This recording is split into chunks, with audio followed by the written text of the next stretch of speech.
ప్రజలారా, ఈరోజు మనం ఏంటి ప్రోగ్రాం అని చెప్పేసి ఒక 2 రోజులు చర్చ జరుగుతూ ఉంది. మనందరికీ తెలుసు, ఈరోజు సంక్రాంతి పండుగను పురస్కరించుకొని ఐద్వ మహిళా సంఘం ఆధ్వర్యంలో ముగ్గులు పోటీలు నిర్మించుకోవడం ఎప్పుడు ఆనవాయితీగా వస్తూ ఉంది. అది ఈరోజు పండుగ ప్రత్యేకత ఏంటంటే ముగ్గులు పోటీలు నిర్మించుకొని ప్రైజులు అప్పట్లప్పుడు ఇచ్చి ఇంటికి పోవడమే కాకుండా రాత్రి వేళల్లో మన గ్రామానికి పండగ సందర్భంగా ముఖ్యమైన కళాకారులందరినీ పిలిచి ఆట పాట ద్వారా మనం ఉత్సాహపరచాలనే ఉద్దేశంతో ఈ రోజు ప్రోగ్రాం నిర్మించుకుంటా ఉన్నాం.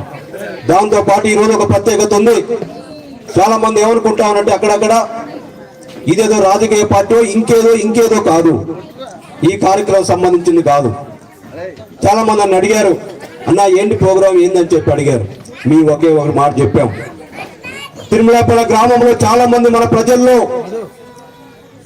కొమ్ము రమేష్ గానే, మా శిష్యులకు సంబంధించిన మట్టి దుర్గా ప్రసాద్ గానే, ఇంకా చాలా మంది ఈ వెరుపు వామపక్షంతో ఎరిపెక్కినటువంటి ప్రజా గాయకులు కళాకారులు ఎంతో మంది తయారయ్యి మొత్తం రాష్ట్రంలో అక్కడక్కడ విస్తరిస్తూ ఉంటే మన కళాకారులు మనం రోజు చూస్తూ ఉన్నాం, కానీ వాళ్ళని మన పిల్లగాలే అని చెప్పేసి అనుకుంటా ఉన్నాం.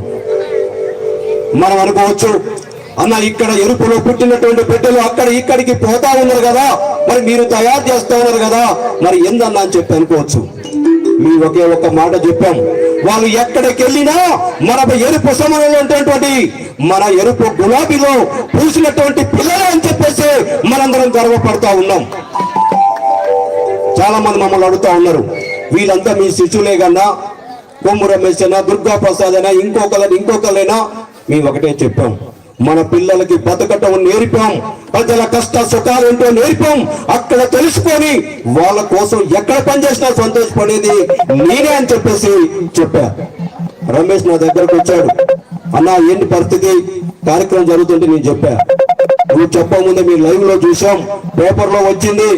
ఖచ్చితంగా ఈ కార్యక్రమం ఒక సెంటిమెంట్ ఉన్నటువంటి ఆడపడుచుల పండుగ సంక్రాంతి రోజు నీ ప్రోగ్రాం చేస్తామని చెప్పేసి చెప్పాం. రాత్రి వేళల్లో ప్రజలకు మన గ్రామాల శ్రమల్లో మన బ్రతుకు తెరుగు గురించి పాట పాడే మీకు ఒక వేదిక 14వ తారీఖు నాడు సంక్రాంతి రోజు మీకు చేయబోతామని చెప్పాం. ఆ రోజు